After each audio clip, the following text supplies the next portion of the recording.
अण्णाभाऊंनी आपल्या साहित्यामध्ये बुद्धाची गोष्ट लिहिलेली आहे.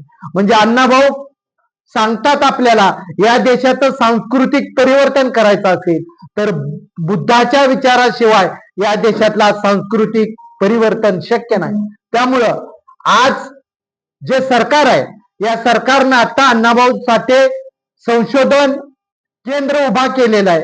या केंद्राचं उद्घाटन करण्याचं काम आत्ताचे जे समाज कल्याण मंत्री आहेत संजय शिरसाट साहेब, या संजय शिरसाट साहेबांचं पहिल्यांदा आम्ही निषेध करतो.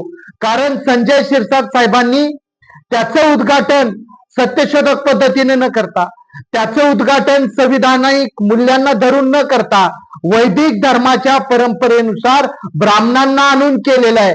मात्र हा देश वैदिक धर्मानुसार चालतो की संविधानानुसार चालतो याचं उत्तर समाज कल्याण मंत्री संजय शिरसाट यांनी द्यायला पाहिजे. कारण हा देश संविधानानुसार चालतो.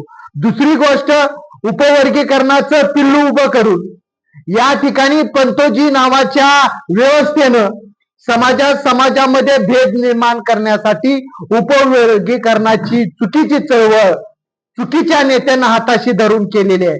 मात्र उपवर्गीकरणाच्या चळवळीला विरोध न करता त्या चळवळीचं एक सम्यक विश्लेषण व्हायला पाहिजे, एक डाटाबेस विश्लेषण व्हायला पाहिजे.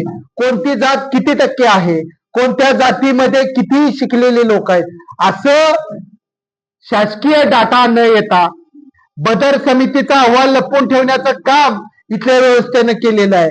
सर्वोच्च न्यायालयानं राज्यांना सूचना दिलेल्या आहेत की तुम्ही उपवर्गीकरणाचा मुद्दा पुढे घेऊन जात असताना काही नियमावली पाळली पाहिजे. अशी नियमावली इथले महाराष्ट्राचे मुख्यमंत्री फडणवीस साहेब जे करत नाहीत त्यांना आम्हाला सांगणं, तुमचा वैदिक आणि आरएसएसचा अजेंडा पुढे करण्यासाठी उपवर्गीकरणाची चळवळ पुढे केलेली आहे.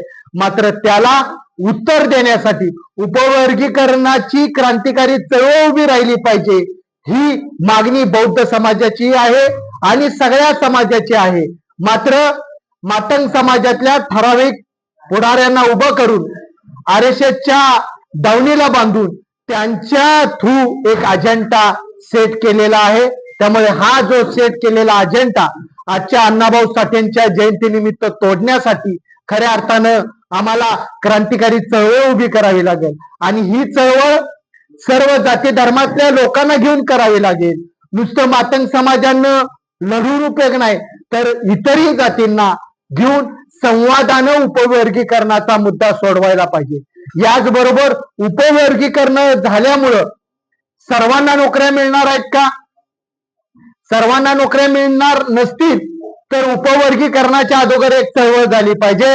परिपूर्ण आरक्षण भरलं आहे किंवा नाही याचा सविस्तर अजेंडा काही घेऊन सरकारशी भांडावं लागेल. कारण की उपवर्गीकरणाच्या अगोदर आरक्षण जर भरलं नसेल, आरक्षणाचा कोटा जर शिल्लक असेल तर या कोट्याच्या पातळीवरची लढाई करावी लागेल. दुसरी गोष्ट की अनुसूचित जातीचं बजेट पळवून कुठं कुठं लावलेलं आहे या अनुसूचित जातीच्या बजेटाच्या पातळीवरची सुद्धा चळवळ उभी करावी लागेल आणि सगळ्या जातींना घेऊन एक क्रांतिकारी चळवळ उभी करावी लागेल.